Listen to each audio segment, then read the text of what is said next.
Olá, todas, todos e todes. Eu me chamo Maria Luísa de Barros, estou aqui com a Natália Alves, Gabriela Leandro Pereira, Emily Leandro e a Luciana Mairink, que não está aqui com a gente nesse momento, mas nós cinco formamos a coletiva Terra Preta,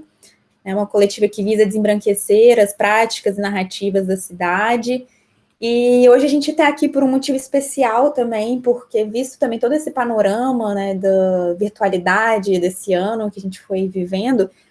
e entendendo também a importância desse debate, a gente decidiu tornar público algumas das discussões que nos conectaram lá em 2019, quando a gente apresentou uma sessão livre no Enampur. E aí, a partir daí, né, desde do nosso encontro em 2018 e com a sessão livre em 2019, a gente deu seguimento, né, a algumas das nossas discussões.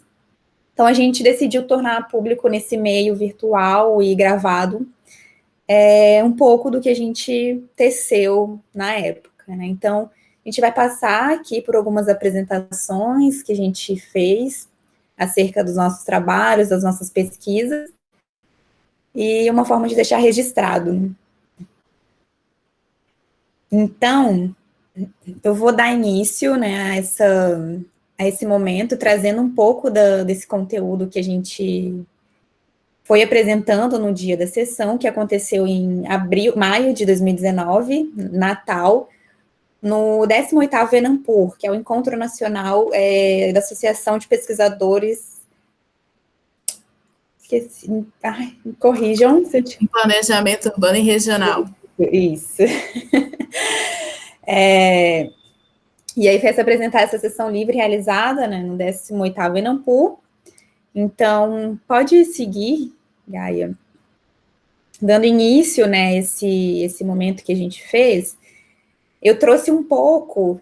iniciando essa conversa, eu trouxe um pouco essa perspectiva que eu vinha desenvolvendo e venho desenvolvendo nas minhas pesquisas, né, que foi a parte dessa mesa que se chama na Prama, a Cosmopolítica Afro-Brasileira, a cidade em perspectiva decolonial, né. E por que eu trouxe essa discussão, né, um pouco desse debate? Foi muito a partir de algumas vivências, né, que eu fui tendo dentro e fora da universidade, né, e que também girou em torno da proposta da mesa, acho que a gente pode falar um pouquinho depois,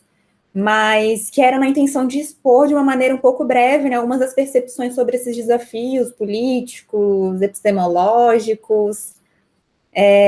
que eu vinha tendo, né, enquanto arquiteta urbanista negra, na reconstrução dessa questão, né, ou então na retomada, ou então na identificação dessa questão dentro desse fazer, dentro desse campo da arquitetura e urbanismo no qual eu me encontrava na época. E que, como eu coloquei, né, grande parte desses debates seguem atuais, seguem presentes até hoje nas minhas pesquisas. Né. Então, pode passar. Por mais que a gente sabe, né, acho que majoritariamente, né, o repertório afro-brasileiro, né, tudo a gente tem falado muito, né, que nada nessa cidade, nenhuma dessas construções, aliás, todas elas têm a mão negra, né, todas elas têm a presença negra, tem essa atuação, né, histórica nessa construção e formação das nossas cidades brasileiras e das nossas construções, dos nossos fazeres, né. Mas por mais que a gente, enquanto coletiva, saiba disso, né, e a gente vê que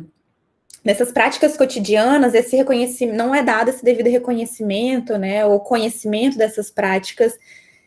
no campo dos estudos urbanos, principalmente, né, no qual a gente está tratando aqui, no qual a gente tratou nesse momento da sessão também. E aí, nesse processo, né, de pensar até a própria estrutura da mesa, fica nítido quanto essas estruturas, né, hegemônicas, tanto dentro da universidade, quanto dentro da aplicação em si, né, da arquitetura e do urbanismo, elas não são questionadas, né, ou então quando são, tem várias ferramentas, né, várias estratégias de poder, enfim, que permitem, né, a permanência dessas estruturas. E aí, por isso que nesse momento inicial, eu até trouxe uma obra da artista plástica Rosana Paulino, né, que se chama Permanência das Estruturas, que é uma artista visual. A Rosana é uma artista visual, pesquisadora, professora lá de São Paulo, E ela me auxilia muito a pensar nisso que a gente está falando, nisso que eu estou propondo também, nessa trama, né? Olhar essa trama a partir dessa outra cosmopolítica e dessas cosmoperspectivas, né? Que não a branca ou hegemônica. Então, ela traz brevemente, né? Brevemente, não, na verdade, tem uma análise bem profunda aí, eu que trago brevemente essa obra de Rosana, trazendo um pouco, né, dessas questões enraizadas culturalmente na nossa sociedade. E, enfim, essa obra mostra um pouco dessa ausência, né, e como esses corpos vêm sendo rasgados, né, em certa medida, né, historicamente, e ela nos apresenta essa sobreposição de vários tempos históricos que ainda não cessaram, e isso, consequentemente, também se reflete nesse campo que a gente está abordando aqui hoje, né, então eu trago Rosana justamente para iniciar, mostrando essa sutura de maneira prática, que nos atravessa, né, e potencializa, assim, e mostra um pouco desses caminhos que a gente pode seguir enquanto arquitetas, urbanistas, negras, né, essas formas de lidar com as questões que foram dadas nesses campos, né, então pode passar, Gaia. Com isso, né, como eu coloquei, eu parto muito de um momento dessa pesquisa que eu venho desenvolvendo, acho que desde o final da graduação, ali, já tentando entender quais eram as relações, né, que eram apresentadas pelos coletivos religiosos afro-brasileiros, né, então, desde o início, esse olhar que parte de uma vivência negra na cidade, eles põem outros convites, né, epistêmicos a desaprender formas, a desaprender institucionalizações, em certa medida, que muitas das vezes não cabem nas realidades das cidades brasileiras, né? E aí eu tenho algumas chaves específicas que eu uso para pensar essa proposta do ponto à trama, né, ou dessa trama cosmopolítica das cidades. Uma delas é a cosmopolítica, né, que eu já estou abordando um pouco aqui, que é essa abertura para outros caminhos de entendimentos, né, que não só os humanos, né, não só engendrado pelo esse olhar humano ocidental, enfim, e alguns autores trazem, né, essa proposição cosmopolítica, e eu a utilizo entendendo também essa cosmopolítica como essa ação entre humanos, entre não humanos, ou seja, espíritos, símbolos, seres inanimados, ações da natureza, né?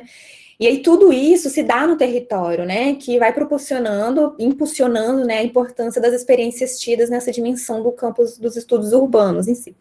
E os coletivos religiosos afro-brasileiros, que é o que eu venho falando também, né, que vai se relacionando com essa cosmopolítica afro-brasileira, é que por anos a gente sabe, né, que esses problemas do desenvolvimento urbano, eles não são novos, assim como essas dificuldades também que alguns coletivos, e aí no caso, os coletivos religiosos afro-brasileiros enfrentam, né, e que essas dificuldades, elas não ficam apenas no campo religioso, né. Então, nesse processo do mestrado, eu fui buscando identificar, né, na verdade, tentar dialogar com essas questões, e aí uma delas era encontrar formas de trabalhar as diversas lógicas de mundo, né, sem que elas sejam desconstituídas de suas diferenças, né? Então, como eu, enquanto arquiteto urbanista, posso pensar a cidade entendendo essas cosmopolíticas, essas outras percepções de mundo que habitam, que fazem esse território, que fazem essas cidades também, né? Então, trago essa questão do coletivo, né, para pensar isso. E do ponto à trama, né, aí trazendo essa questão dos coletivos, da cosmopolítica afro-brasileira aqui, novamente, né, esses coletivos religiosos representados nesse momento, assim, da minha pesquisa, por grupos, né, ou coletivos de Umbanda, Candomblé, enfim, localizados no estado do Espírito Santo, mas isso, de antemão, já deixo destacado que não se limita, né, a essas fronteiras, enfim, geográficas ou institucionalizadas, mas esses coletivos, eles somam desdobramentos no território, né? Então, essa territorialidade das religiosidades afro-brasileiras, elas fazem parte de um conjunto ritual, né? Que, dentre outras coisas, passa pela territorialização,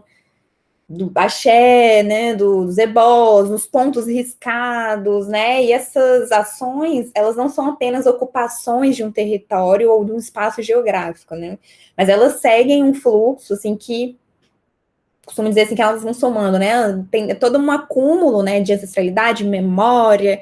enfim, e tudo isso se dá no território para o território, né, então, vem buscando esse movimento, né, esse movimento de colocar dentro dessa discussão, porque cabe também essas disciplinas norteadoras, no nosso caso, como urbanismo, geografia, pensar esse território como esse processo, como um processo em transformação, né, e não como lugares estáticos, enfim, pautados por essa lógica hegemônica que a gente conhece dentro desse campo. E aí, né, contextualizando aqui, eu chego nessa proposta que é do ponto à trama, né, então, pensando esse ponto, né, como eu costumo falar, né, que eu parto do ponto e chego da trama por diversas maneiras, né, então eu trago especificamente essa proposta de duas maneiras.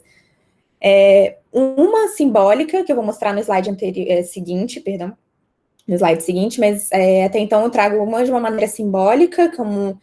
de uma forma que, a partir do momento que eu comecei a adentrar também essa outra perspectiva de mundo, né, eu fui entendendo e foi me levando a formas visuais mesmo, né, então acho que o simbólico que eu digo é mais no sentido de visual, né, os pontos riscados, né, eles me mostravam um território marcado a partir de uma outra cosmovisão, ou no caso aqui que eu estou abordando agora, uma cosmopercepção, que acho que faz mais sentido também para o que a gente vem tratando. E aí os pontos riscados, eles já me mostravam esse território demarcado, e a partir deles eu chego na trama, né, que é esse território projetado numa cidade hegemônica, né, a partir de uma perspectiva hegemônica. Então, ao adentrar, né, a Umbanda, o Candomblé, e ter essa percepção dessa associação, do que significava esses pontos, eu fui me inquietando, né, de de outras questões, né, então promovendo outros tensionamentos também, pensando como a partir disso, a partir dessa proposta, eu poderia tensionar e instrumentalizar também para pensar o urbanismo, pensar o planejamento urbano, né, então no sentido justamente de combater essas estruturas, né, ou disputar esses lugares também, para a gente conseguir enxergar outras lógicas possíveis de pensar e fazer e habitar as nossas cidades. E aí eu tenho entendido, né, essa trama como essa produção contínua, onde há essa abordagem que atravessa essas disciplinas, também seja geografia, antropologia, urbanismo, enfim, todas essas, e sem permanecer nelas como uma única saída, né? Assim, eu acho que esse trânsito, né? Ele vem sendo muito importante também para para eu retomar e reconstruir, né? Essa proposta dessa trama, de poder, pelo menos, né? Olhar para essa trama de uma outra forma. E aí pode passar, Gaia, que aí nesse sentido aí eu coloco, né? Eu acho que eu acabei não colocando uma outra imagem, mas a partir dessa proposta, né, do ponto à trama, né, do ponto riscado, que são essas cartas de responsabilidades, né, utilizadas por alguns desses coletivos religiosos, né, dessa forma visual que por si só já são territórios marcados, são mapas marcados por outras cosmopercepções. A partir desses pontos, eu questiono, né, quais são essas outras tramas que a cidade pode proporcionar partindo desses pontos antes e continuamente ainda negados pelos estudos urbanos, né? Então, pode passar. Ah, tava aí. E aí só exemplificando, né, visualmente, trazendo o que eu coloco, né, aqui, um exemplo, óbvio que tem a gente pensando na enorme, né, tipo, na grandiosidade do que é quando a gente fala de coletivos religiosos. Aqui é um exemplo de ponto riscado, e aqui é a imagem dos mapas, né, enfim, das cidades ideais, que a gente aprende muito durante a nossa graduação, né, então esse momento foi um momento de transição e de justamente tensionamento dessa questão, né, então como a gente pode pensar a partir desses outros mapas, né, e, enfim, e o que esses mapas nos informam, que acho que só eles podem nos informar, assim, né, que a gente pode utilizá-los para aplicar esse conhecimento dentro dos nossos fazeres, né. Pode passar. E aqui eu trago também o que, a partir dessa, eu acho que nesse meio, assim, né, do que foi a inquietação inicial, né, de me mover a partir dessas questões que me afetavam, e de adentrar essa pesquisa a partir de algumas bases teóricas, como também essa perspectiva decolonial, enfim, essa perspectiva que permite também a gente desvelar, né, alguns desses mecanismos de poder. E aí, a partir disso, passando por essa proposta que eu fui desenvolvendo, eu cheguei em alguns mapas costuras que eu fui chamando, né? Enfim, a partir desse, pelo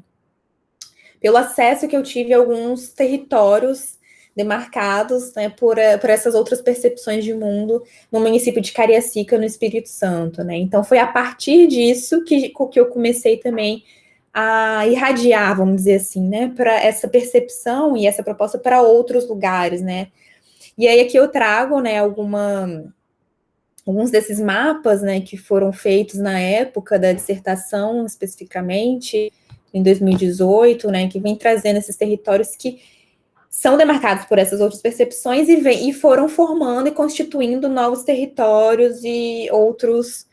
lugares na cidade, né? Então, e que esses territórios foram, consequentemente, promovendo outras políticas, outras articulações, né? Então, aqui trago um exemplo específico, né, da Aroeira de Exu e da Espada de Ogum, que ficam no bairro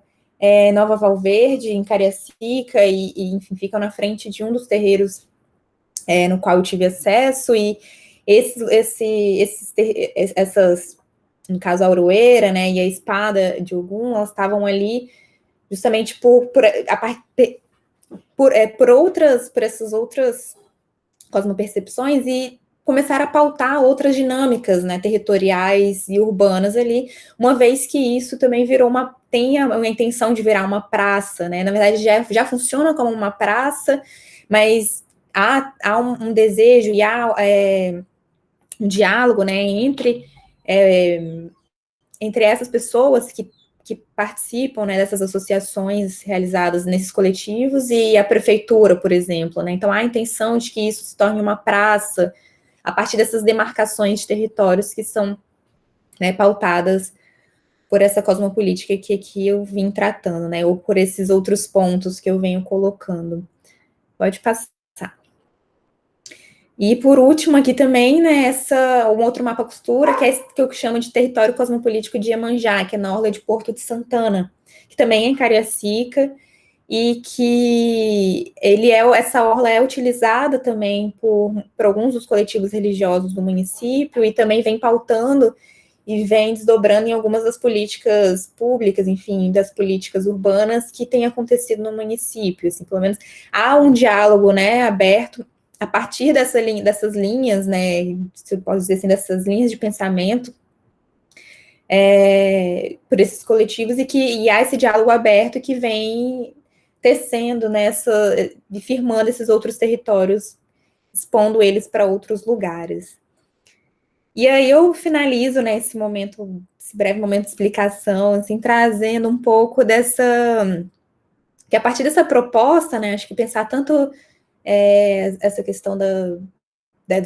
epistemologias, né, mas também desses fazeres, né, de dialogar e assentar essas demandas, né, que são demandas já latentes na nossa historiografia, né, quando a gente pensa também no campo dos estudos urbanos, eu venho trazendo muito essa proposta, né, também de pensar esse processo de coautoria, né, desses coletivos religiosos, né, desses cosmos, desses todos os atores, assim, ou agentes, enfim, da cidade, né, então venho dizendo justamente que essa coexistência desses é necessária essa coexistência, né, dos múltiplos, é necessária uma certa desobediência de fronteiras, e que pensar isso é justamente pensar esse projeto de coautoria dessas políticas públicas e urbanas que passam pelo nosso fazer, né? Então, o que é dos coletivos, penso, né, que o que é dos coletivos religiosos afro-brasileiros não cabe a esses padrões limitados, né, se posso dizer assim, também nesses processos que a gente vem aprendendo, enfim, que são hegemonicamente, na verdade, ensinados, também pautados nos nossos ensinos dos estudos urbanos, né. Enfim, então penso que ele tem essa que é urgente, assim, é necessário pensar nessas outras formas de produzir territórios, né, e que pensar nessas outras formas que emanam dessas cosmopercepções, né, e merecem essa demarcação também no campo dos estudos urbanos. Então, assim, eu cheguei do ponto à trama, e eu acho que é um constante também, incansável movimento também para pensar e agir, né, agir sobre as cidades e com as cidades, né, então tendo essas cidades como uma plataforma onde esses muitos mundos se encontram, e, enfim, eu acho que bem pensando nisso, numa possibilidade de abrir caminhos e multiplicá-los também, né? Então, é uma parte dessa proposta que foi desenvolvida e apresentada na mesa do Enampur 2019.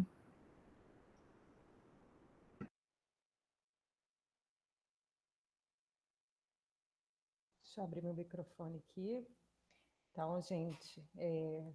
primeiro, obrigado aí pelo encontro, pela troca e pela possibilidade da gente voltar a conversar, né, sobre... Na verdade, nós nunca paramos de conversar sobre várias dessas questões, né? Nath, tenta falar um pouquinho mais perto do microfone. Ah, tá. Agora vocês me escutam bem? Pronto. Tinha esquecido aqui do...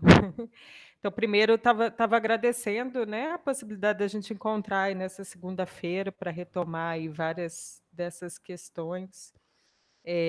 que a gente desenvolveu, né, que a gente, na verdade, vem discutindo e que a gente apresentou na mesa do Enampur, né, e que motivaram também a construção da coletiva Terra Preta. Então, eu sou a Natália Alves. Vou também apresentar aqui brevemente algumas questões que têm me orientado, me motivado a seguir num caminho de pesquisa e militância, de pesquisa e discussão política. Essas coisas estão todas interligadas. Esse foi o título do trabalho que eu apresentei.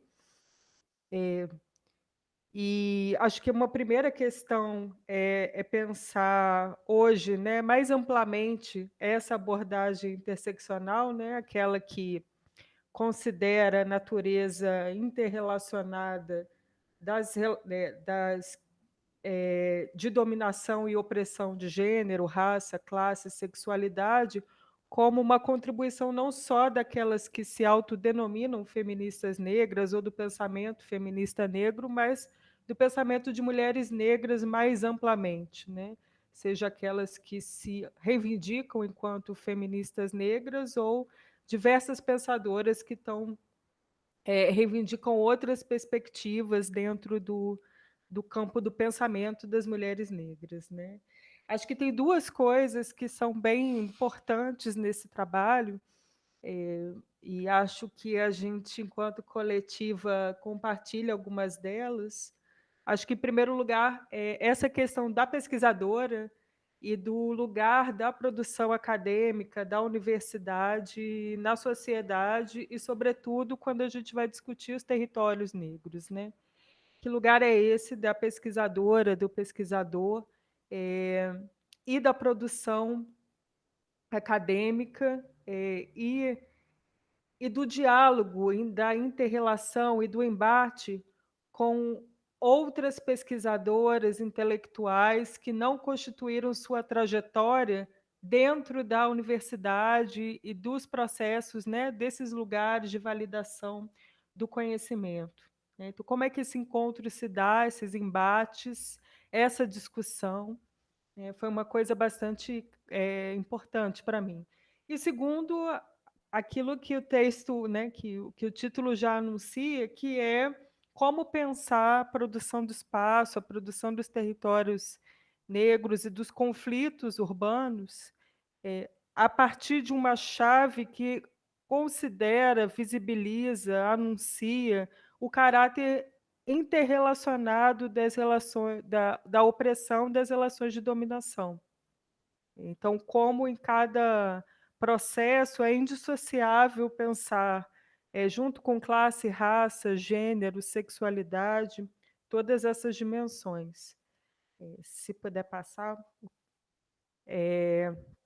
Então, essa é um pouco a foto, né, vou trazer bastante foto dos processos de pesquisa,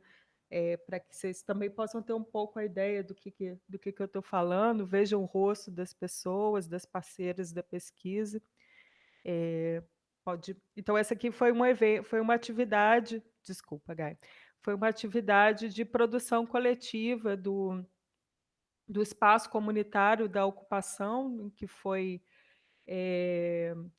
uma das ocupações em que eu desenvolvi um trabalho ativista, militante, e que acabou se tornando aí o lugar em que eu desenvolvi as interlocuções para esse trabalho de mestrado, né? Que é a ocupação Rosa Leão, na região da Isidora, em Belo Horizonte. Importante dizer, né? Estou aqui em Belo Horizonte, sou do Rio de Janeiro, então esses trânsitos também, né? A Malu estava falando do Espírito Santo, então esses trânsitos para nós também, né, nos constituem aí enquanto coletiva. Pode passar. E aí também um pouco para se ter uma ideia, né, que não tem nenhuma ideia de ingenuidade dos mapas, esse mapa foi produzido também para pesquisa, né, possivelmente é um mapa provisório, mas para dar conta aí de onde se localizam alguns desses territórios negros que são falados, são discutidos, né, fazem parte dos diálogos aí desse trabalho de pesquisa que se segue. Pode passar. E aí um pouco também dá o contexto, né? Então se tratava até o ano passado de um dos maiores conflitos, né, urbanos, envolvendo mais de 10.000 famílias que estavam ameaçadas de despejo por um grande empreendimento imobiliário aqui em Belo Horizonte, que era um empreendimento, enfim, que primeiro se destinava a casas de classe média, média alta, e depois passou a envolver a construção de prédios do Minha Casa Minha Vida, uma grande via que separaria cortaria o quilombo de Mangueiras em dois, o despejo dessas 10.000 famílias, enfim, um grande conflito fundiário. Pode passar. E aí que uma das questões, então, retomando o início, era pensar para além, né, do arcabouço teórico que costuma ser mobilizado quando se fala de conflitos desse nível de despejo, né, que é pensar né, das determinações econômicas, no capital imobiliário, no movimento orientado para maior renda da terra, enfim, todas essas questões, como tudo isso é co-constituído pelas questões de gênero, de classe, de raça, de sexualidade, entre outras. Então, primeiro tem essa citação, né? Era importante para mim, naquele contexto, em que também a teoria da interseccionalidade vai ganhando cada vez mais espaço acadêmico, né? Hoje é muito difícil que você vá num espaço que discuta questões de gênero, no espaço da academia, em que as pessoas não têm ouvido falar de interseccionalidade, embora seja um fenômeno recente, tem quase se tornado uma citação obrigatória. Era importante para mim localizar a interseccionalidade como uma contribuição das intelectuais negras, uma vez que quando certas teorias, sobretudo produzidas por mulheres negras e demais sujeitos considerados subalternizados, é muito comum que se apague a autoria desses conceitos, né? Então, recentemente saíram algumas, né, estou falando só no Brasil, algumas coletâneas falando de interseccionalidade, por exemplo, sem citar a questão racial, que é um elemento absolutamente fundamental da produção desse conceito, dessa categoria. Então, um pouco para trazer aí a Patrícia Hill Collins, que é esse rostinho que vocês estão vendo, que foi uma das pessoas, junto com a Kimberly Crenshaw, que nos Estados Unidos deram um nome, digamos assim, para alguma coisa que já vinha sendo pensada por intelectuais negras, que é justamente essa natureza intercruzada das relações de opressão, dominação, etc. Pode passar, se possível. Essa é a Charlene. Charlene é uma das lideranças da ocupação Rosa Leão. E aí começa um debate que a gente foi desenvolvendo ao longo desse trabalho de pesquisa, que era pensar, então, como se movimenta, né? Pensando que as relações de dominação, de opressão, de resistência, de produção da existência são dinâmicas e múltiplas, e se atualizam a todo momento, como naquele conflito específico se manifestava essas questões de gênero, raça, classe intercruzadas. E uma delas, né, dos gestos da pesquisa foi, então, a partir da memória e a partir da recontagem da história desse território, perceber as enormes distinções, as enormes diferenças e até antagonismos de como as mulheres coordenadoras da ocupação contavam a sua própria história, contavam a história do território, e as comunidades no entorno contavam a história daquele território, como era a história oficial, e como elas eram absolutamente distantes. Então, esse foi um dos gestos, podemos pensar assim, que é uma contribuição, né, do pensamento das mulheres negras, que é fazer esse deslocamento, né, do locus de enunciação, do locus de que quem conta a história e quais são os mecanismos para validar essas histórias, né, as histórias territoriais, né, pensando nessa geopolítica do conhecimento, né, quem conta as histórias dos lugares, eles levam esses lugares, esses territórios levam quais nomes, e o que acontece quando a gente realiza uma desobediência epistêmica e desloca o locus de enunciação para aquelas que vivenciaram essa história, né? Então, isso tem está um pouco contido nessa citação da Charlene, quando ela questiona o fato da ocupação Rosa Leão ser considerada, tanto pelo Estado como pelos movimentos sociais, como uma ocupação espontânea. E de onde vem o termo espontâneo e quem diz o que é espontâneo e o que é organizado, né? Então, ela questiona isso. Ao discordar dessa divisão, evidenciando que, do ponto de vista de quem construiu esse território, estava absolutamente organizado, né? O que quem está se dizendo, né? Espontâneo. Inclusive, lembrando que foram as moradoras da ocupação e das ocupações do lado que, inclusive, chamaram tanto o movimento social quanto o Estado, e depois são heterodefinidas como espontâneas, né? Então, quem tem o direito de dar os nomes e de classificar as experiências de acordo com o binarismo, por exemplo, né? A gente poderia citar vários outros, mas esse espontâneo organizado. Essa é a divina. E aí há uma segunda questão que está bastante presente aí no pensamento das mulheres negras, organizado, que orbitam em torno do conceito de interseccionalidade, que é pensar nas imagens controladoras, né? E aí nós pensamos juntas nessa pesquisa como as imagens controladoras das mulheres negras, controladoras porque controlam a nossa experiência, classificam a nossa experiência segundo certas categorias, né? Como é que essas classificações elas eram acionadas também para desacreditar as interlocutoras e o próprio território no processo de negociação, né? Então, por exemplo, a Divina relata então a luta que se teve para que as crianças tivessem acesso à escola, E aí, como eram acionados, né, diversos pressupostos em relação a, né, que a gente conhece bastante, em relação ao desempenho escolar das crianças ou a própria credibilidade dessas mulheres em luta pela terra, né? Então, como esse descrédito, né, das mulheres negras, né, ela fala aqui do viver de Bolsa Família, né? A Patrícia Hill Collins também cita alguma coisa muito parecida em relação às mulheres estadunidenses. Então, como é que esses estereótipos vão desacreditando os processos de luta, vão criminalizando ou colocando o território dentro de uma imagem controladora de pessoas, por exemplo, nesse caso específico, aproveitadoras, né? E isso essas denominações vão contribuindo para esse processo em benefício, né, desses grandes empreendedores, né, no caso a Granja Werneck, que estava pressionando pelo despejo.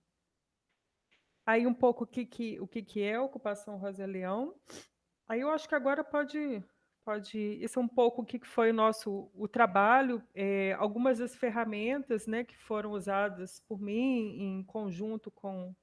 algumas das coordenadoras para fazer a recontagem dessas histórias. Essa é a Rosa Leão, né? E aí era muito, para fechar, assim, era muito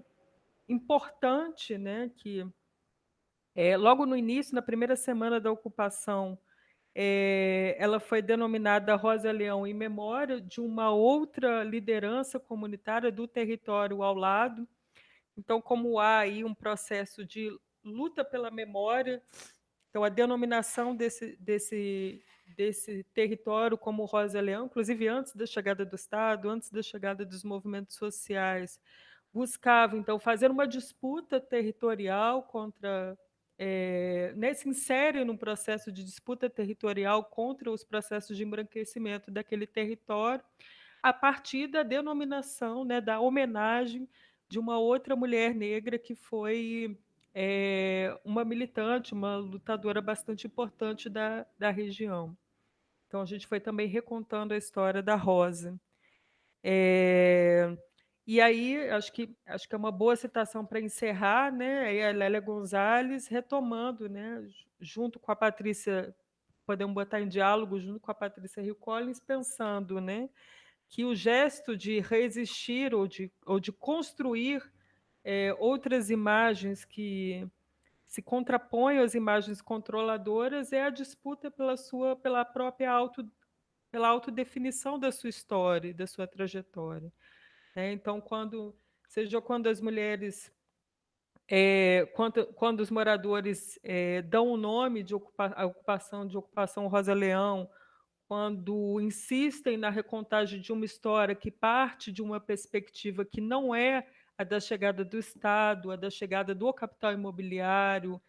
a chegada até dos movimentos sociais, mas que coloca como marco a sua própria chegada no território, a sua própria experiência com esse território, que é muito anterior a isso, um gesto de autodefinição da sua própria história, da sua própria memória, da sua própria experiência, como isso também se insere nos processos de luta política territoriais. Então, né, assim, também essa é uma parte do trabalho que a gente fez em conjunto ao longo dessa pesquisa. E aí também mais uma foto aí do processo de autoconstrução coletiva do território, do espaço comunitário. Então, acho que é isso, assim, um pouco para dar conta aí desse processo que segue, né? E dessas reflexões que não estão encerradas em si mesmas. Obrigada.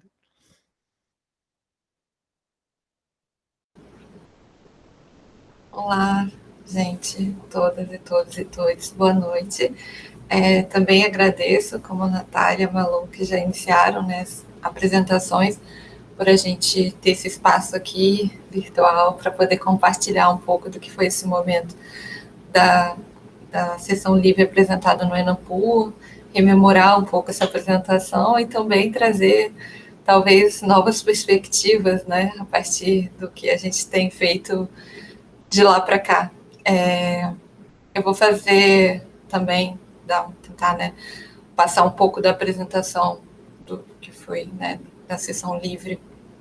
a respeito do trabalho que eu fiz na pós-graduação, numa pesquisa da pós-graduação, que foi uma residência em planejamento e gestão urbana, realizada no período de revisão dos planos regionais do município de São Paulo. Eu coloquei esse título no momento da apresentação da ENAMPUR, que é Movimentos Culturais Afro-Brasileiros e seu potencial transformador nos territórios. Hoje, pensando, acho que caberia talvez a palavra articulador, né, ao invés de transformador, acho que também caberia nessa frase, nesse título. E essa pesquisa, ela já vinha sendo, acho que pensada um pouco desde a graduação, mas a partir dessa experiência da pós, que envolvia essa relação com a participação dos coletivos, dos grupos e dos conselhos municipais, né, do município de São Paulo.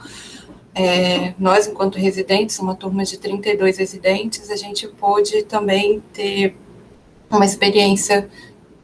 a partir desse olhar da gestão pública também, né, não só do estudo, enfim, das políticas urbanas, mas também da prática da gestão pública nesse processo de revisão dos planos regionais. E o contato que eu tive mais, né, profundamente foi com a região noroeste da cidade, que ficam as subprefeituras de Perus e Pirituba, e a relação foi mais próxima com a subprefeitura de Perus, em dupla, né, que foi um trabalho realizado em dupla com a subprefeitura de Pirituba. E estar nesse espaço, nesse território de Perus, que se divide entre os distritos de Perus e Anhanguera, ele traz todo um contexto da cidade que tem muitas relações ali que foram sendo estabelecidas, enfim, pelo meu olhar, às vezes de observadora, mas também de participante ali da construção desse processo de revisão dos planos regionais, que tem a ver, né, com o planejamento urbano, mas tem também a ver com as articulações que já estão estabelecidas nesses territórios, né? E esse olhar de planejadora, de planejar, né, ele sempre foi um olhar um pouco de conflito, assim, né, para mim pessoalmente, né, porque quando a gente chega, né, se conecta com outros territórios, a gente percebe, e no meu caso foi assim, muito nítida essa percepção, de saber que esse planejamento ele já acontece ali, de várias formas, né, nesse território. Então, na verdade, fica esse conflito e, enfim, esse questionamento interno de qual o papel, né, de nós, quanto planejadores urbanos, nesses espaços. Então, foi um momento, assim, de conhecer, primeiramente, esse território, né, de entender as dinâmicas que aconteciam e que acontecem ali, e depois começar a estabelecer também relações com alguns coletivos, com alguns grupos que já têm, né, se organizado de forma autônoma e realizado também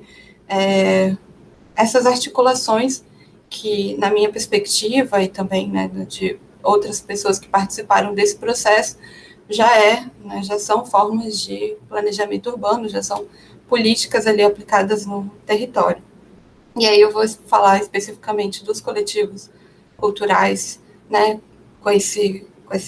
trabalho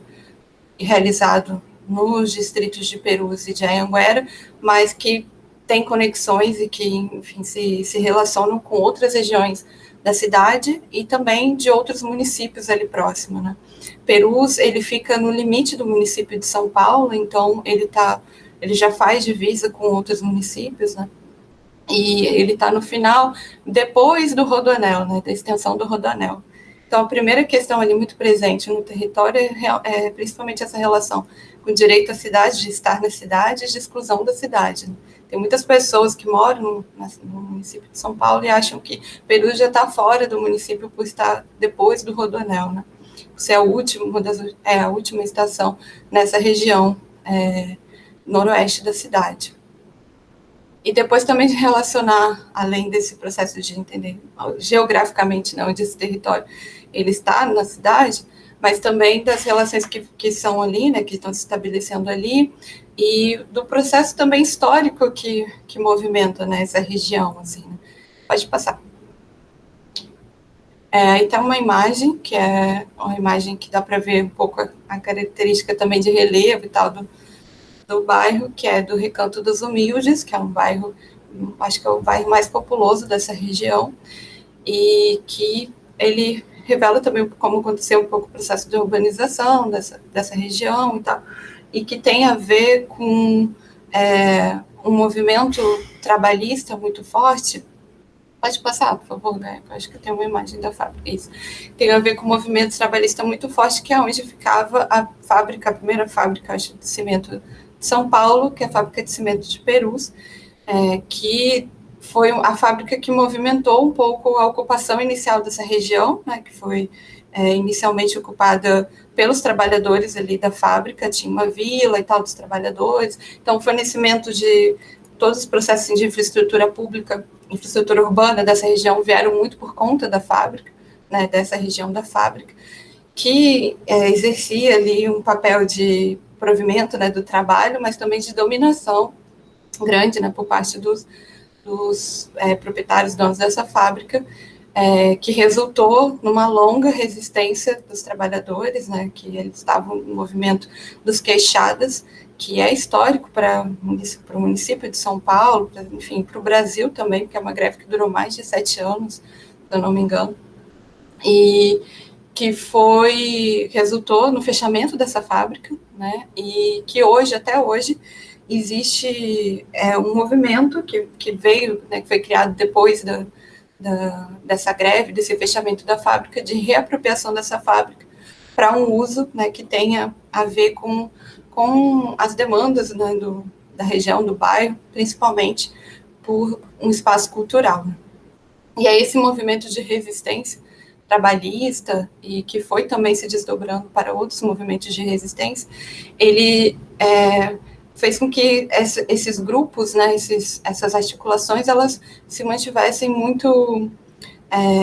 firmes, assim, né, nos seus atos, nas suas ações no território, e que perduram até hoje, né. O resgate dessa história, dessa memória, ele está muito presente no território, né. Ele está muito presente na vida das pessoas até hoje, justamente por conta desses grupos, desses coletivos que se organizaram para manter, né, esse movimento vivo. Isso já resultou em peças de teatro, em exposições, e, enfim, está presente em muito do território. Pode passar. E aí, para o foco, né, dessa pesquisa, que foi o trabalho final desse processo do programa de residência, além do trabalho que a gente já, né, que a gente teve que realizar, a gente realizou para os planos regionais, que contemplou também a participação desses coletivos, mas na minha pesquisa, né, enfim, enquanto trabalho final mesmo da pós-graduação, eu foquei um pouco nos coletivos afro-brasileiros que estão nesse território, e que também, além de manter presente, né, esse movimento de resistência, e de preservação da memória né, da região e de tudo que aconteceu, né, não foi só esse processo histórico assim, a nível nacional que aconteceu nessa região de Perus, porque também é a região onde foi encontrada a vala clandestina, então são vários processos ali se entrecruzando, né, de muita violência também, então a resistência ela é muito...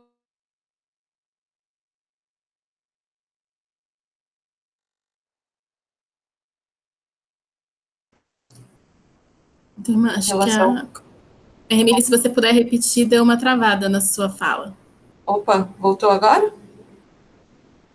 Tá. Então, o que eu estava dizendo é que esses movimentos e coletivos, né, que estão,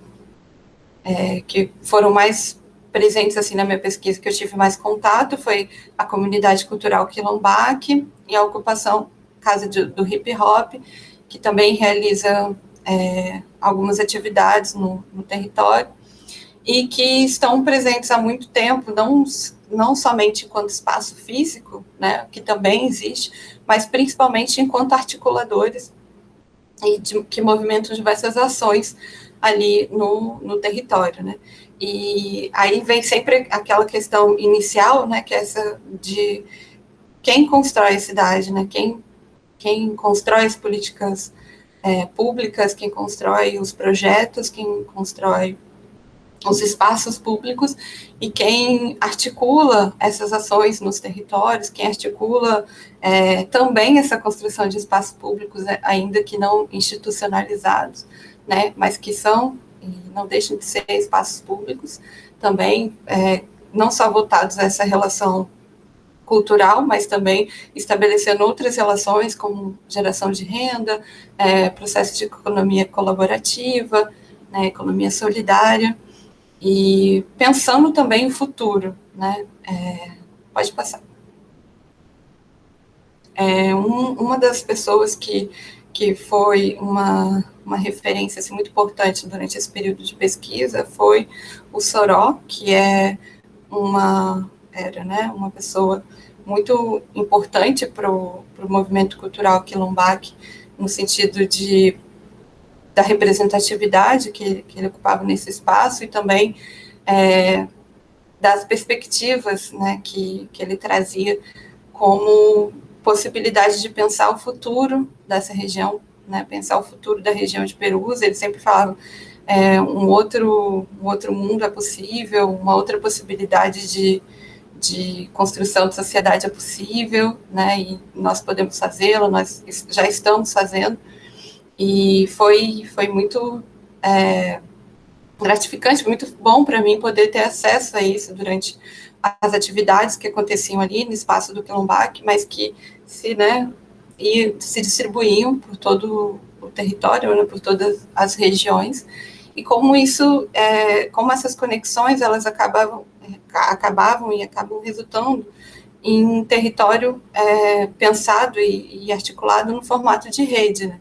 Esses mapas, eles são algumas, né, vamos dizer, acho que alguns levantamentos dos equipamentos culturais e de educação existentes na região, que, quando somados aos articuladores culturais e também aos espaços públicos promovidos de forma autônoma por esses coletivos, né, afro-brasileiros, o quanto esse alcance, né, enfim, de espaços e de ações, ele se amplia, né? Esse último mapinha, que é o de baixo, que está com os pontinhos mais coloridos, é o que apresenta toda essa rede juntas, né? E eu fiz questão de colocar as escolas, né, nesse levantamento, porque essa articulação, ela também acontece junto com as escolas, né? Isso se dá desde a forma no sentido de entender que o papel dessas articulações é também de ser espaços educadores, né? Tanto que existe também, dentro do planejamento feito pelos próprios moradores, por esses coletivos culturais, uma proposta, né, de expansão de alguns desses espaços de educação através dessa via do território educador, e isso está totalmente articulado com os grupos e os coletivos culturais que já atuam ali. Então, essa relação existe na proposta e existe na prática, né, com as ações que são realizadas dentro das escolas, a utilização do espaço da escola para outras atividades em horários de contraturno, então ou dentro dos horários de aula, né, como palestras, como outras atividades, então isso já se dá assim na prática e existe um planejamento para que isso também alcance outras regiões também, né, consiga também ampliar cada vez mais essa rede de acesso, né. Pode passar. E aí, trazendo um pouco essa perspectiva de território em rede, que eu acho que é um dos elementos assim muito presentes na construção desses coletivos, principalmente os coletivos de hip hop, o coletivo da comunidade quilombaque, e outros coletivos de teatro também, né, que é um elemento que o Soró, acho que foi que determinou um pouco esse termo, ou e depois, né, mais tarde, ele foi abraçado também pelos outros coletivos, que é o de polos dinamizadores, né? São os espaços físicos, mas também os espaços de relações, onde acontecem esses pontos de encontro, né, que se transformam nesses pontos de encontro, mas que conseguem também articular com outros coletivos, ultrapassar essas barreiras definidas nos mapas, né, ultrapassam os municípios e tal, e chegam em outras regiões, e isso tem a esfera, né, das lutas urbanas, que está ali sempre presente, e tem também a esfera das buscas, né, por políticas públicas. Um exemplo que foi algo que aconteceu durante esse período que eu estava realizando a pesquisa, foi a política de fomento à periferia, né, a política de fomento da cultura à periferia, que foi uma política que teve um movimento muito forte de luta de todos os movimentos culturais da cidade, e aí Perus também incluído nesses movimentos, e muito presente, né, na Zona Noroeste como um todo, que foi dos aspectos muito importantes dessa política, reconhecer as desigualdades nos territórios, desigualdade de acesso a editais culturais, por exemplo, e fazer com que a distribuição do fundo, né, municipal de cultura, né, esse fundo de fomento, ele fosse também feito de forma desigual, no sentido que as periferias e regiões também, né, bolsões periféricas que existem nas regiões centrais, tivessem acesso a uma percentagem maior dos recursos, né, de fomento. Então, foi uma luta que durou muito tempo, né, desde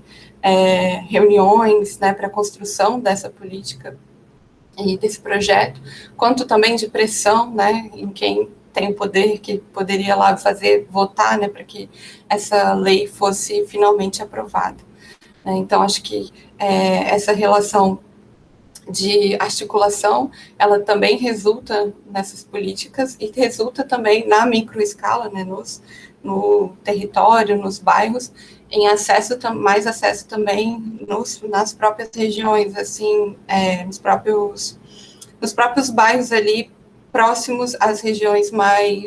com mais infraestrutura urbana, né, que nesse caso de Perus, por exemplo, que não tem metrô, a gente poderia falar que são a estação de trem, ali a região central, né, mas esses coletivos, esses grupos culturais, eles conseguem fazer e estar presentes também em outras regiões que não são ali aquele centro, né, por exemplo, da subprefeitura de Perus, e alcançar outros espaços que os equipamentos, né, públicos ainda não alcançam, né, não chegam, e que poderiam ali, né, ser formas também de pensar parcerias e tal, né, para que esse espaço continue existindo, né, continue existindo nos territórios, né, como estão hoje, ainda que com muita resistência, né, com muitas dificuldades às vezes, e continuam presentes. Acho que pode passar. Bom, então essa perspectiva de território em rede, ela trouxe também muito uma referência que, enfim, já estava meio que sendo costurada ali em relação com outros territórios, né, porque estou falando de uma experiência de São Paulo, hoje eu moro no Rio de Janeiro, mas que já me atraía muito, que é do Jailson de Souza, do Observatório de Favelas. Enfim, ele tem alguns textos que falam desse paradigma da potência, né, ao invés do paradigma da precariedade, enfim, da exclusão. E nesse território de Perus, acho que esse paradigma da potencialidade, ele fica muito evidente a partir desse movimento articulador, né, desses grupos, desses coletivos, que, enfim, eu citei aqui a política de fomento às periferias, mas tem também um outro instrumento aprovado no plano diretor de 2016, que é a instituição do território de interesse da cultura e da paisagem, né, que também foi um movimento muito iniciado por esses grupos, né, que se organizaram, né, para pautar essa questão na revisão do plano diretor, né, e realizaram um mapeamento assim, muito grande da região, que também contemplava outras subprefeituras, como a subprefeitura de Pirituba, trazendo esse potencial do local, tanto da paisagem, né, da história, por uma história tão viva, tão presente também na memória ali dos moradores e desses movimentos, desses coletivos, mas também por potencial de garantir uma possibilidade digna, né, de vida para essas pessoas e para esses moradores dessa região, através desse movimento já realizado, né, por esses grupos, né, que, como eu disse, não se encerra só nas ações culturais, mas que também promove geração de renda, promove processo de economia criativa, com, enfim, realização de artesanatos, de exposições, de cursos e outras formações que estão existentes lá e, enfim, permanecem acontecendo, e a participação e a formação também das escolas, que é uma ligação, né, com os territórios, com o território educador, que foi um pouco que eu trouxe na fala inicial. Para encerrar minha fala, eu acho que esse é o último slide, não sei, pode deixar nesse, para encerrar nesse, acredito que esse lugar, assim, né, de pesquisa e também de realização de um plano que, enfim, que envolve tantas regiões do município e tal, ele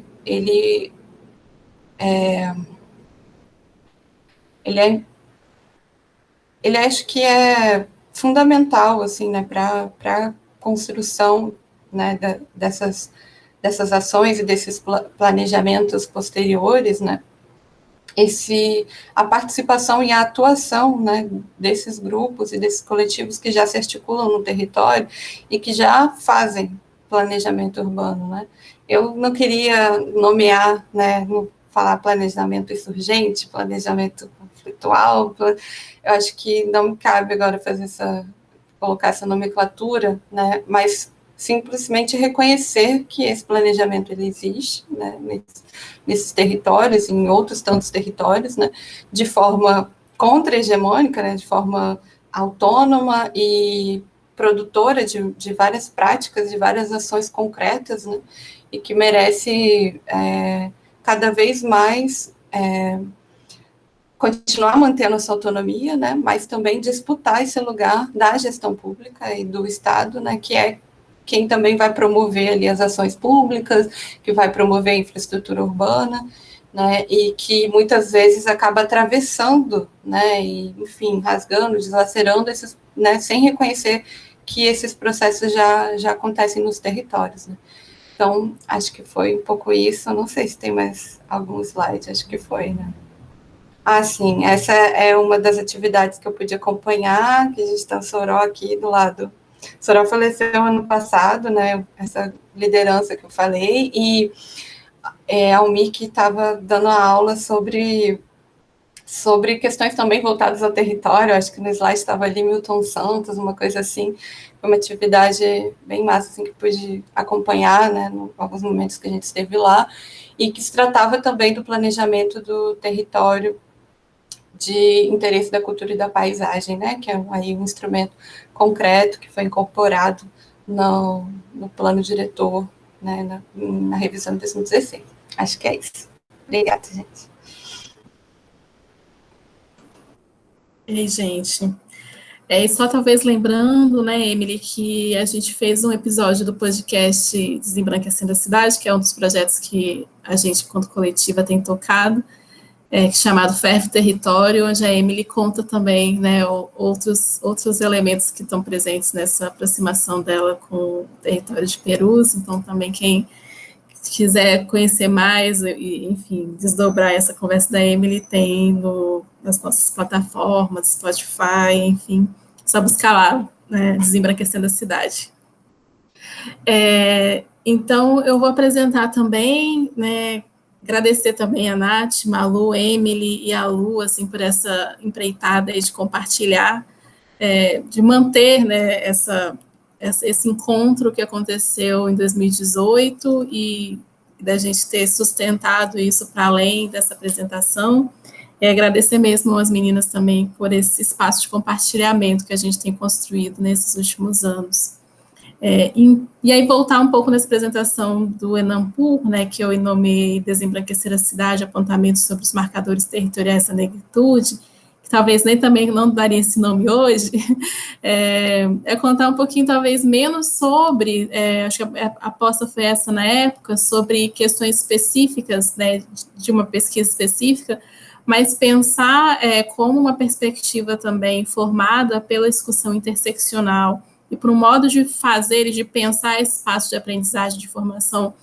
também como espaços mais compartilhados, e aí pensando em essa lógica também desses processos compartilhados como algo que informa e forma também as vidas negras, sobretudo de mulheres negras, organizadoras também de seus territórios, de sua comunidade ali, a partir de relações que são construídas no cotidiano, no dia a dia, e com muita expertise, muita ciência, né, no fazer. O que seria pensar um espaço de formação, ou trazer para a academia a possibilidade de pensar espaços de aprendizagem que sejam informados também por essas lógicas. Né? Então, talvez mais que os marcadores territoriais especificamente, que era inicialmente a ideia do trabalho, eu propus trazer um modo como a gente tem trabalhado. Eu sou professora aqui da Universidade Federal da Bahia, né, a UFBA,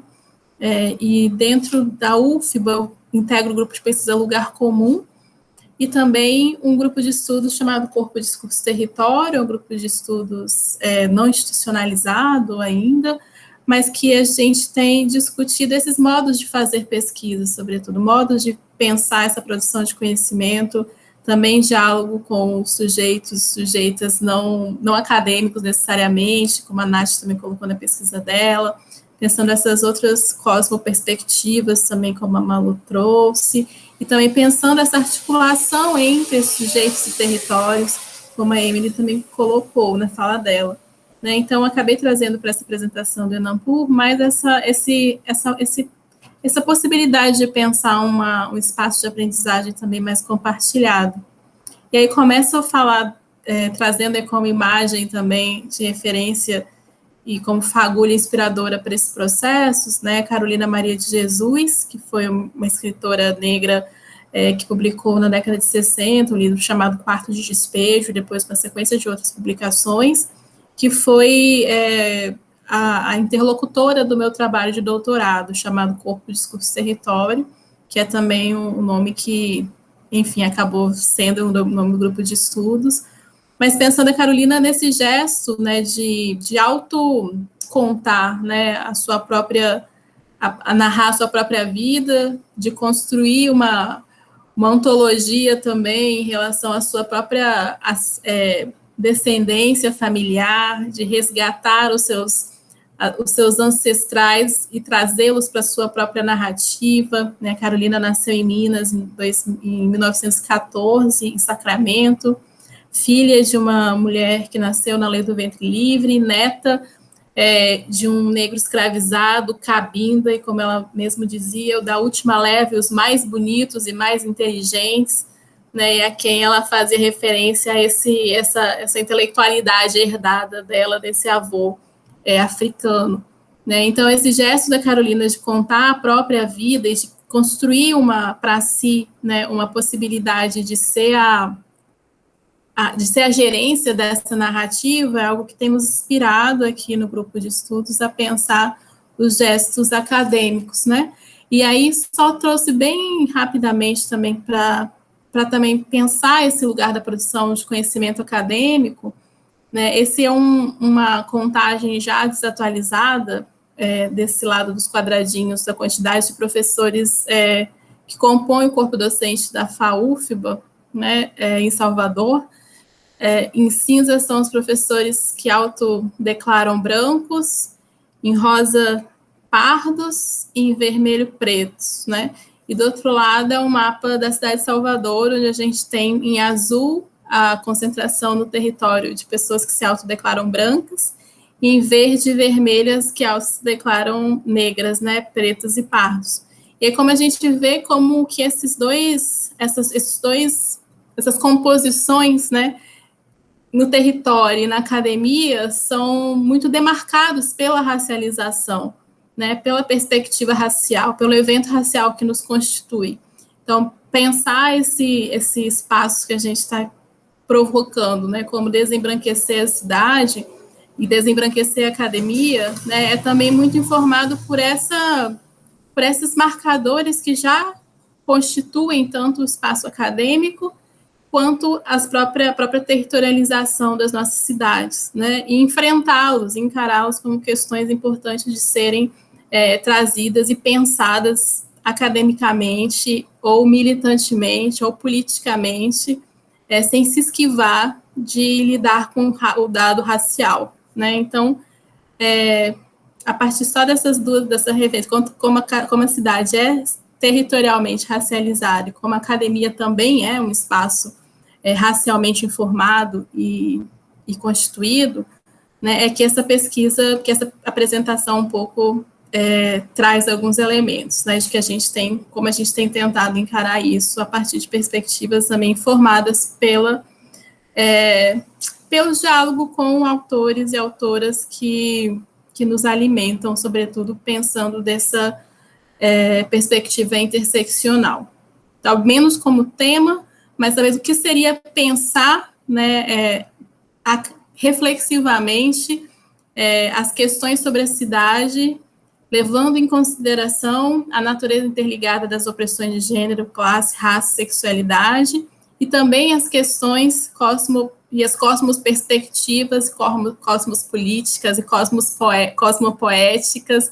das ancestralidades que também nos constituem, né? Então, eu vou apresentar esse exercício de contar um pouco sobre algumas dessas pesquisas, elenquei aqui alguns estudantes que vão aparecer nesse grupo de informações, mas o grupo de estudos tem mais outros estudantes envolvidos,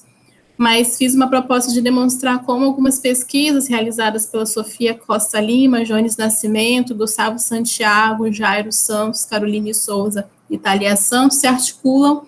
nesse exercício de pensar reflexivamente um espaço de aprendizagem compartilhado, sobretudo tendo o atravessamento racial, de gênero e de classe, e de territorialização desses elementos como algo que os conecta, né? Eu vou, ao longo da apresentação, para ser mais sucinta, ir falando como é que esses 9 trabalhos, a princípio, vão se articulando nessa narrativa que eu construí para apresentar aqui hoje nesse espaço, né? Ele é quase o mesmo espaço de conjunto de informações de 2019, com algumas atualizações, porque as pesquisas já se desdobraram em outras coisas, mas não vou me deter nelas exatamente. Mas pensando esses 2 estudantes, Jones e Sofia, que são 2 estudantes de graduação, que hoje já são formados, arquitetos e urbanistas, mas que na época eram estudantes, e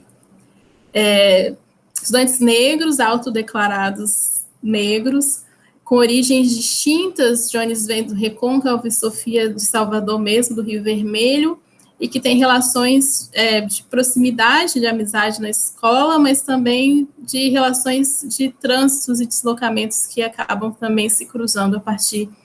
das suas redes de relações que foram sendo constituídas ao longo das suas vidas, e não só o espaço acadêmico, né? Então, isso talvez tenha um elemento que nos interessa, assim, pensar para além do espaço acadêmico, o espaço da vida e da experiência da vida como algo que nos informa e são elementos que nos ajudam a pensar reflexivamente sobre as nossas discussões sobre as cidades e sobre os territórios, territorialidades. A Sofia era bolsista de iniciação científica e desenvolvia na época uma pesquisa chamada Cartografias e Narrativas da Presença Negra em um Defeito de Cor, que é um livro da Ana Maria Gonçalves, é um romance histórico, ficcional, ficcional construído a partir de fragmentos de mais de 30 mulheres que ela pesquisou em arquivos que existiram no século XIX, mulheres negras, sobre as quais ela construiu uma personagem que é a Luísa Maim,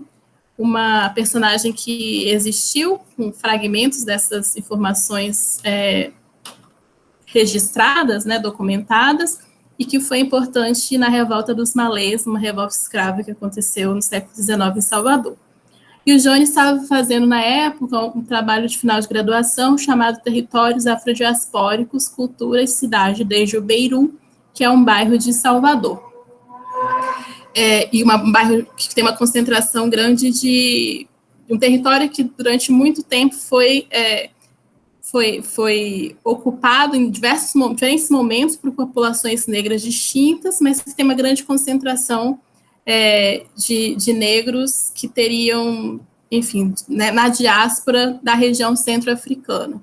né? Então, de origem, pensando bem a grosso modo, do tronco linguístico banto, né? E pensando que a Bahia, Salvador especificamente, tem uma grande quantidade de negros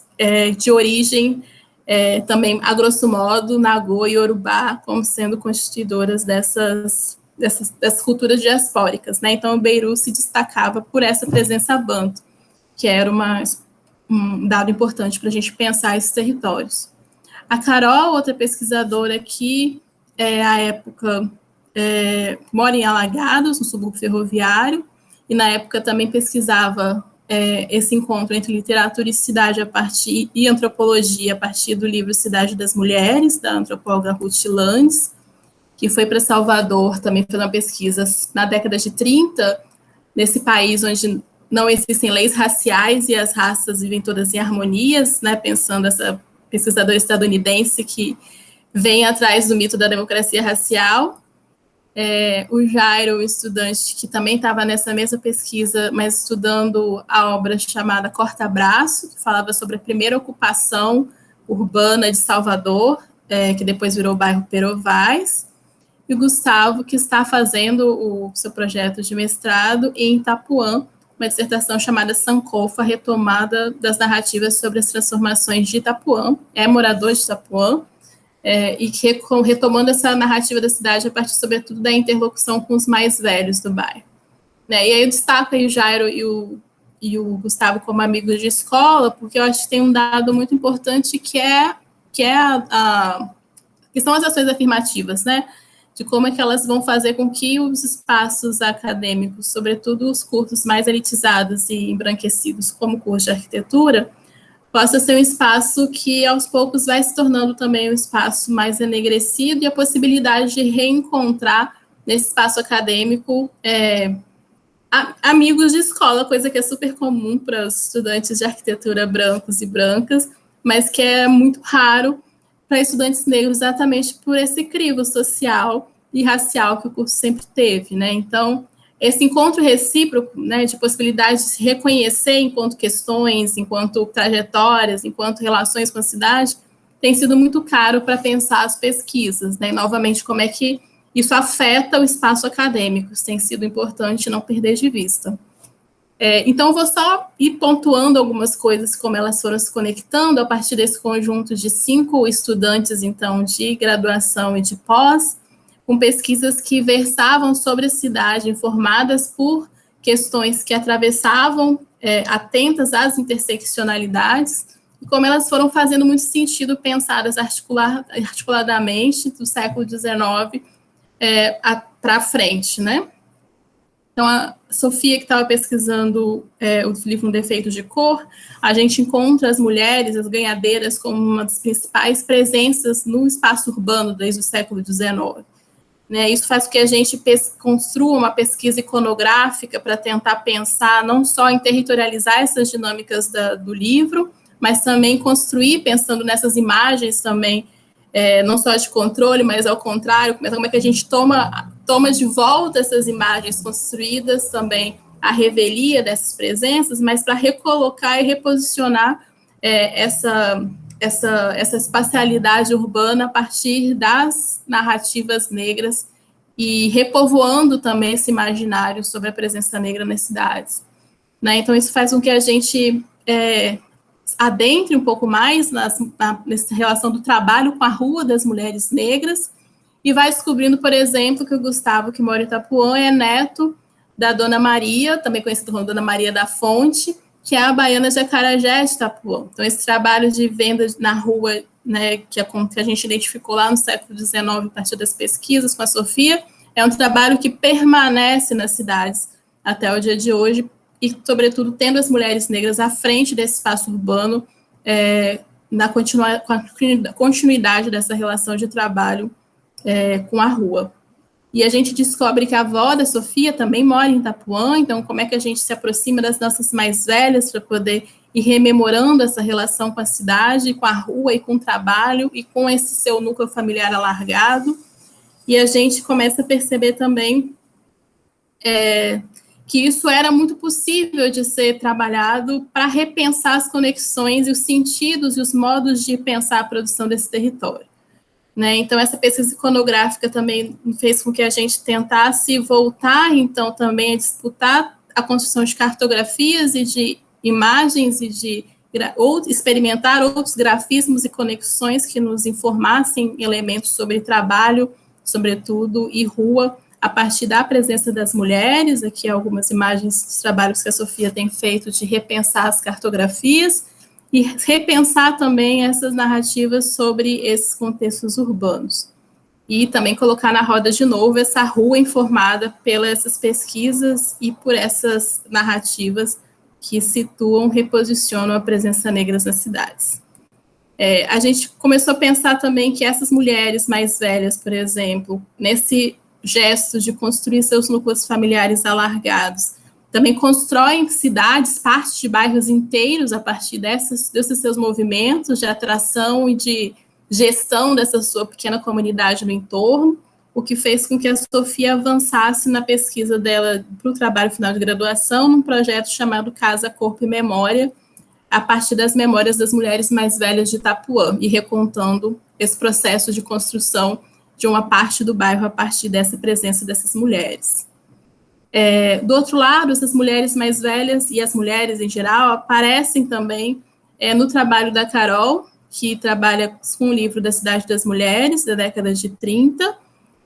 e também vai aparecer,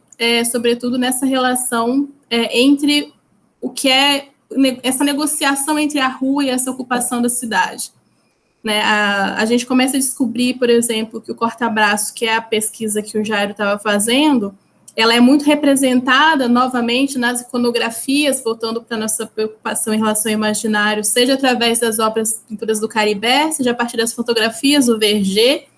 e que a gente começa a descobrir, então, que esse território ocupado, essa primeira ocupação de Salvador, vai se tornar também um espaço extremamente frequentado por uma elite intelectual baiana, que vai trazer esse imaginário também do corta-braço como esse lugar de terreiros, de capoeira, à tona como algo que vai alimentar também um certo imaginário e negociar essa existência dessa ocupação ao longo dos anos. E as mulheres também importantes nesse processo serão as mães de santo, que vão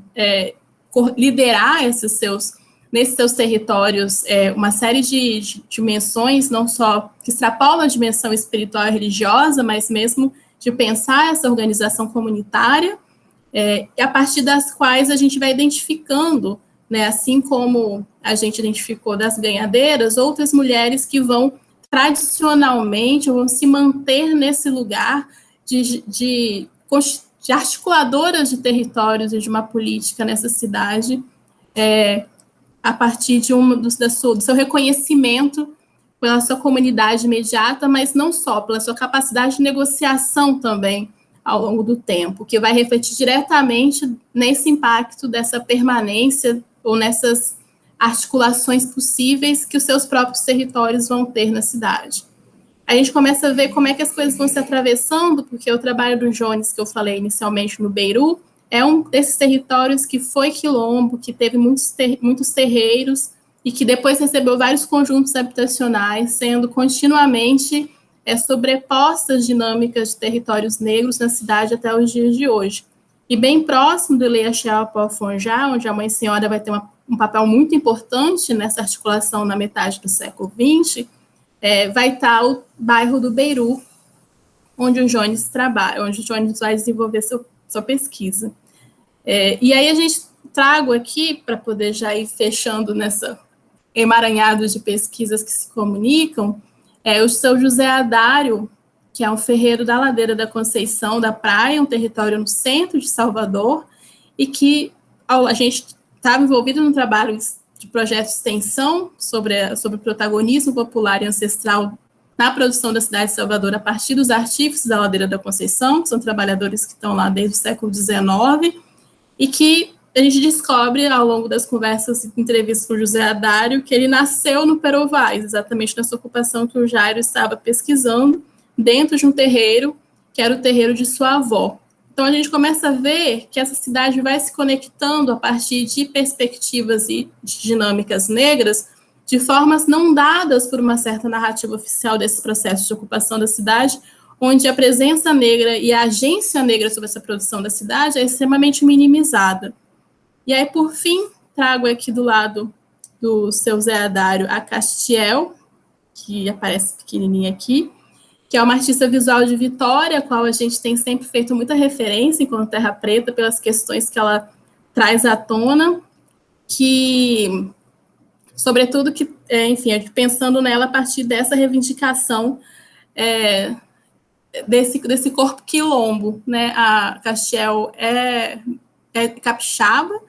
e traz o Morro da Fonte Grande, que é um morro no centro da cidade, como esse lugar reivindicado e entendido enquanto um território de quilombo, no centro da cidade, e esse quilombo tem uma grande presença histórica de negros bantus, e onde a cabula é uma prática religiosa que também acontece nesse morro,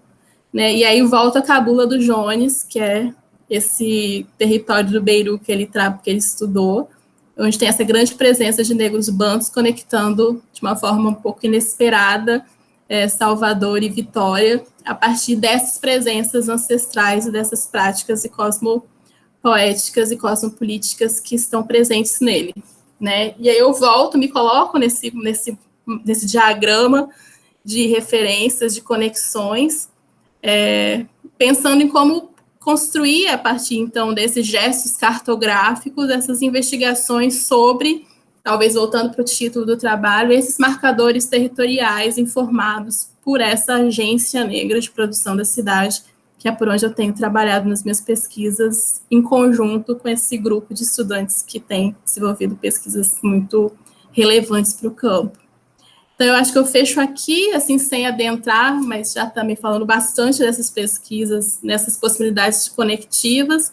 porque eu acho que tem me interessado muito pensar mesmo nessa possibilidade, na potencialidade de pensar, deslocar as agências na produção do território, territorialidades e seus processos, a partir de uma perspectiva, né, informada pelas interseccionalidades, pelas ancestralidades, e por essas dimensões menos subalternizadas da presença negra historicamente e continuamente nos nossos territórios, e diasporicamente nos nossos territórios. Aí acho que a gente podia, encerro aqui essa apresentação, e acho que queria falar, então, que foi bem interessante, assim, esse nosso encontro lá em 2019, que parece que foi outra vida, no sentido, inclusive, da gente, eu acho que tentar se enxergar enquanto, né, um conjunto de pesquisadoras afins e com aportes e acúmulos distintos, mas eu acho que, sobretudo, pensando, né, o que é, né, trazer para dentro desse espaço de reflexão acadêmica questões que nos são caras individualmente, mas que não nos mobilizam, né, a partir de uma perspectiva pessoal, né, porque eu acho que esse é um outro lugar que talvez a gente sempre tenha que reforçar, né, que para além do espaço, né, de uma perspectiva de um relato, de uma trajetória pessoal, individual de vida, né, o que a gente talvez reivindique, assim, enquanto coletivo, é que esses modos de pensar reflexivamente os processos de produção, de historiografar a cidade, de disputar política ou cosmologicamente a cidade, informada pelas perspectivas das interseccionalidades ou das ancestralidades, não dizem respeito a um desejo individual e pessoal, ou também nem a um tema específico, um recorte dentro de um campo, né? Mas o que seria, né, e o que a gente tenta pensar, construir lentes, né, perspectivas, modos de fazer, construir reflexão, que subvertam a lógica da subalternidade, ou uma lógica de minimizar, ou uma lógica de infantilizar, até às vezes, as discussões que incorporem as perspectivas raciais e de gênero e de classe, né? Não sei se vocês querem comentar mais alguma coisa antes da gente finalizar essa conversa, mas me parece que esse gesto de pensar coletivamente esses processos é o que também nos inspira, né, e nos anima a seguir nessa seara acadêmica reflexiva, que estamos todas em distintos momentos e lugares, mas todas muito inseridas, né?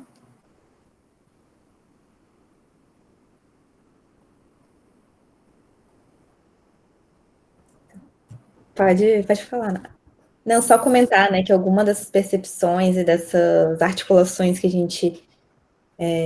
iniciou, né, com a coletiva, a gente colocou um pouco também no primeiro episódio do podcast Desembranquecendo a Cidade, que é, como a Gaia comentou, é um dos projetos que a coletiva tem. E aí, nesse projeto, a gente apresenta um pouco, né, dessas fagulhas ou desses motivadores que fizeram com que a gente seguisse nessa caminhada, né? Então, está disponível também nas nossas plataformas e acho que é isso. Não, eu também queria comentar, assim, um pouco isso, assim, né? O quanto que a coletiva tem sido, a gente tem buscado aí dentro também, né, do que são as correrias, né, do mundo institucionalizado, ser um espaço de produção de muita reflexão, né, assim,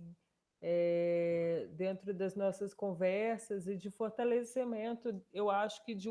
uma posição que é dentro e fora da academia, né? Eu acho que aquela coisa da Patrícia Hill Collins, do forasteira de dentro, né? Como é que as mulheres negras circulam nos espaços institucionais e mantêm a corda esticada, né? Tensionada em relação ao quanto esses espaços são orientados a partir de uma perspectiva da branquitude, né? E que, portanto, acho que a gente não, né, não é a nossa obrigação, mas eu acho que é parte do nosso próprio ser e estar no mundo, está desidentificado com parte das lógicas que orientam esses espaços e, ao mesmo tempo, ocupá-los, ao mesmo tempo reivindicá-los enquanto política pública em que a nossa população negra tem que estar, deve estar, e, ao mesmo tempo, construir outros espaços de articulação, né? Então, assim, acho que a gente estava falando assim, muito orientado para a mesa da Enampur, quanto foi interessante propor uma mesa, e a gente já tem proposto mesas em outros eventos acadêmicos, sem ser numa cooperação institucional, né? Assim, como indivíduos, pesquisadores, buscando propor outras coisas, né?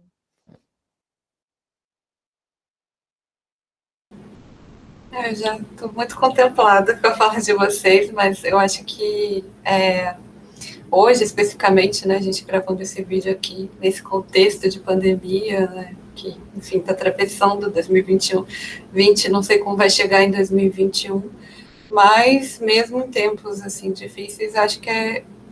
pelo menos eu gostaria de celebrar esse encontro também, né, esse encontro que começou em 2018, esses cruzamentos aí diversos que a Gaia falou, né, e que, de certa forma, a gente se encontrou através deles, né, e tudo que produziu também, né, não só no conteúdo, enfim, que a gente produz, mas também nós mesmo, enquanto pesquisadoras, ou, enfim, enquanto nesse espaço acadêmico, que, inclusive, eu voltei a adentrar, né, depois da apresentação do Enampur, depois da sessão livre do Enampur, então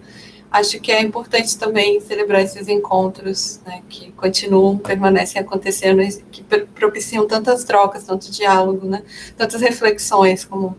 vocês já bem pontuaram. Acho que é isso. Então, como eu iniciei, como eu abri, eu fecho aqui também. Só agradecendo novamente também todas as meninas, né, a Gaia, a Natália, a Emily e a Lu, que não está aqui, mas enfim, não está aqui virtualmente, mas ela está sempre também nessas construções com a gente. E é isso, seguimos aí nessas articulações e nessas construções. E obrigada.